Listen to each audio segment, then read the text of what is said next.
সভাপতি জনাব মোহাম্মদ আখতারুল রিয়াদ মহোদয়কে আপনারা চমৎকার চমৎকার মেয়েদের আয়োজন করতেছেন বরাবরই। এই আয়োজনটা আপনাদের করতে পেরে কিরকম লাগতেছে এবং আমরা দর্শকদের অনেক বিনোদন দিতে পারতেছি। পরবর্তীতে আপনারা এই খেলাটিকে আরো কিরকম ভাবে দেখবেন রিয়াদ ভাই? ধন্যবাদ তোমাকে। আসলে উত্তরবঙ্গের একটা জনপ্রিয় খেলা হচ্ছে ফুটবল খেলা। এই খেলাটাকে ঐতিহ্যটাকে ধরে রাখার জন্য আমাদের এই আয়োজন।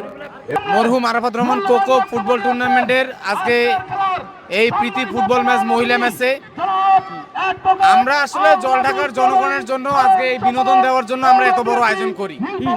আসলে আমরা চাই যে যুব সমাজ যেন বিকেল টাইমটা মাঠে দেয়, মাঠে সময় স্পেন্ড করে, সকলের সাথে থাকে, যদি নেশার সাথে যুক্ত না থাকে, খারাপ কাজে না থাকে, জুয়ায় না থাকে, সেই জন্য মাঠমুখী করানোর জন্য জলঢাকাবাসীর কাছে আমার একটাই আহ্বান, আপনারা সকলেই আসবেন, জলঢাকা মাঠে সময় দিবেন।